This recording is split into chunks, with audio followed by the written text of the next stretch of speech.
Today, let's talk about how you should use summer freelance gigs to build your resume as well as your portfolio.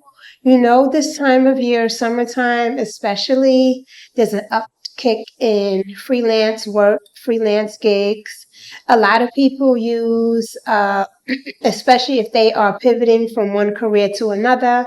Like lot of teachers I know also have used freelance gigs, summertime freelance gigs to kind of pivot into another field, even if it's on the side, helping out projects, different campaigns, especially a lot of teachers, right? Because teachers are usually equipped in not only are you teaching your students, but you're also managing like whatever course curriculum you have going on. What's the rollout looking like for maybe the first 3 weeks? What's the first test? Like, right? It's still different milestones that's happening. And a lot of times using freelance gigs can help you build your portfolio. Or someone like myself, when I was pivoting out of pharma healthcare and, I was dealing with crazy launches. Like everyone knows, I was dealing with late nights, campaigns, cold coffee, all of this stuff happening. And it's like migraine headaches, and I just couldn't take it anymore. And I was like, I need out. So I got in touch with my agencies in the past that I'm known to like kind of freelance with and I had a good relationship with. And they were sending me like roles back to back to back. Granted, this was at a time in the economy, we're talking 2015, so it was a totally different landscape. However, the freelance economy hasn't stopped, right? Because this is something like I talked about in other videos.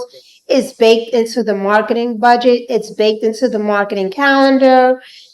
Every company, when they have layoffs or not, there are these roles that they have, these kind of backfill roles, that where they can easily take parts of your role or parts of someone else's role and fill it into a freelance role. And these roles are basically baked into the company. So like if you are laid off or your coworkers laid off, there is freelance money that they can hire someone to come right in and get those projects to stay on track, that campaign, that launch, whatever the need is. Sorry guys, I'm also getting over like a cold. I took hot yoga this morning, so you can see my hair is like looking crazy and fuzzy.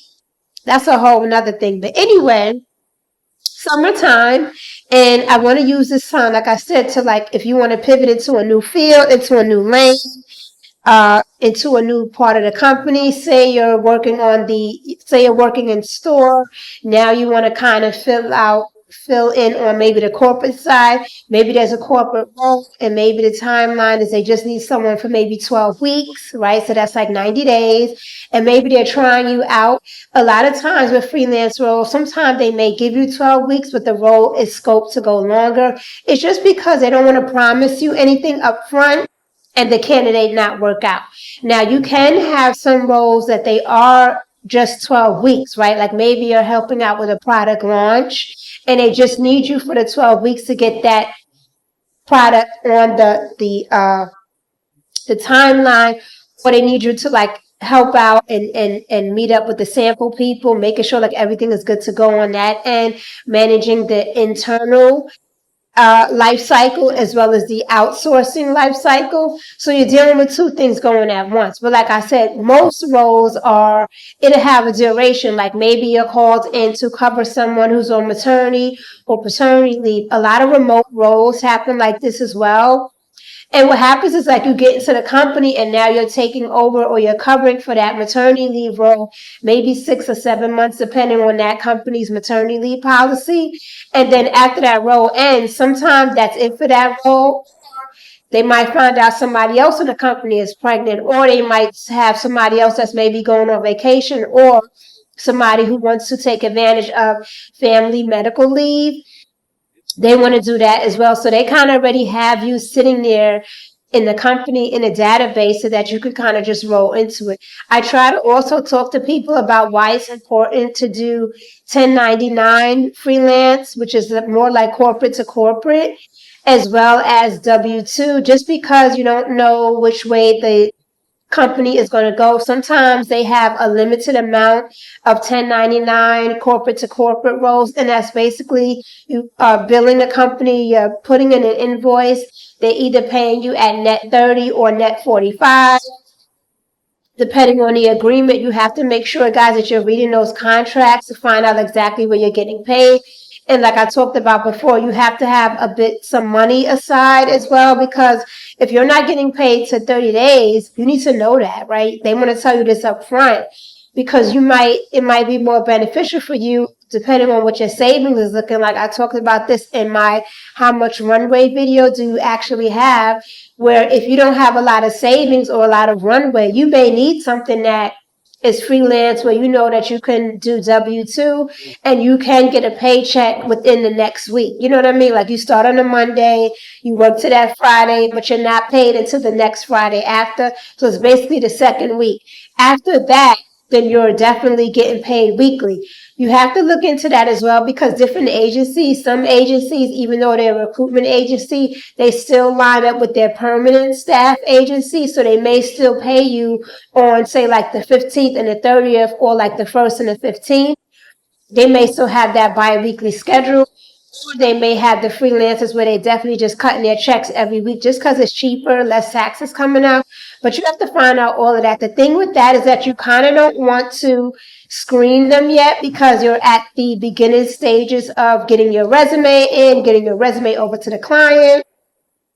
You don't want to be thinking about that stuff early on, and your resume doesn't even get like to the next level of, which is the short list, right? The recruiter loving your resume, loving your background. But then the second part is, remember, the agency has to then pick your resume as well and want to interview you.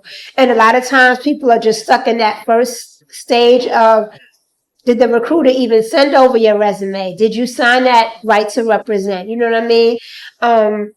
Did the rates change? Like, just a lot of things that kind of happen before that role is really rolled out and it's really live on the portal, or sometimes it's an inside recruiter lead. Sometimes the agency is only working with that recruiter only, or that recruiter is like, that's the main agency that they get all of their freelancers from, whether they're W-2 or 1099. It just depends. So things like that, you want to just make sure that that's happening for you. And like I said, you want to use the summer as a time to like build your portfolio. So they might look at your resume and be like, you know what, you don't really have any current experience. Maybe you have experience 2 years ago in maybe pharma, and now there's a role that is in pharma, and like they want present experience, right? Because the industry changes. Even though pharma is kind of like dinosaur, right? The industry can change in the sense of like, maybe they're using a different portal now than the portal that was used 3 years ago. So now they want a candidate to have that relevant experience. So now maybe your new role is just a 4-week role, or an 8-week role, 12-week role, where you're using this updated system for like routing, for like feedback, med legal reviews, seeing what stage the launch is in. And now you have that portal, and you know how to use that portal now. So now that you took that job, that little 12-week gig, so that you can kind of put that portal on your resume, right? You might not have a portfolio in the sense of, because like I said, when you're pivoting to another industry, you have to then gain experience in that industry. So you might take a couple of 2-3 jobs over the summer just to kind of have it on your resume and have that portfolio and say, you know what, I worked on this, I worked on that. This was the timeline. This is what the duration. This is what they needed. I dealt with, not only did I manage the external timeline, I also managed the in-house timeline. I also managed the production timeline.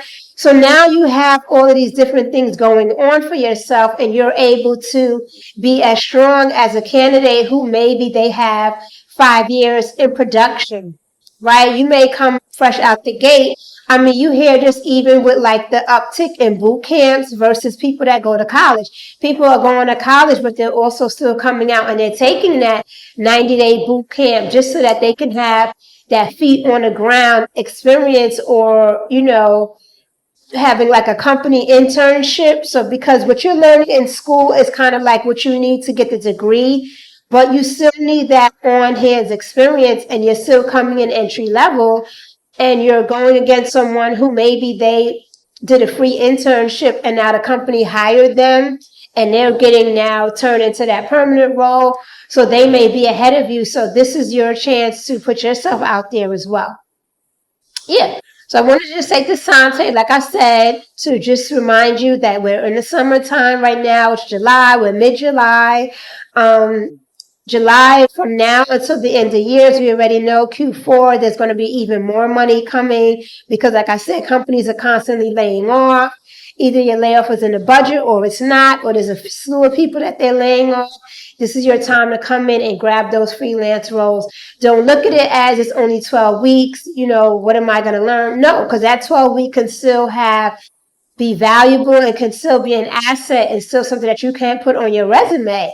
Like I said, I've known people that they go in all different types of industries, and just having that little role on their resume or their portfolio is able to let the recruiter push them forward. And of course, a lot of times too, it's you able to speak to that job and knowing what you're talking about, right? Not just sounding like you know what you're talking about, but really able to um, talk about the role in like a star format, in the sense of like you can give the situation and talk about the actions that you took and how did you resolve it.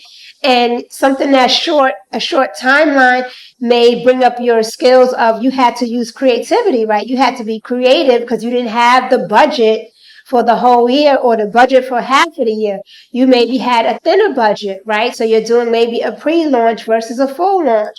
So all of the things that are nuanced that can really help you, like I said, land those roles. So yeah, use the summertime as a time to use those summer gigs as a time to like land those roles, to pivot into another industry, to see if you like another industry. You can do that as well. Like I told you guys, I used my background to pivot into fashion. I already knew I liked fashion already. And then the role just made sense for me as far as like it wasn't really about money for me. It was more about getting my life back. Wanted to get back into my Pilates class, wanted to get back into my ballet, doing all the stuff that I love doing, as opposed to like I'm getting off, I don't know if I'm getting off at 7, I don't know if I'm getting off at 8 o'clock, I don't know if the meeting is going to be at 8 a.m. tomorrow morning, I don't know if it's going to be at 9 a.m. Just got tired of the foolishness. So yeah. Anyway, have a good one.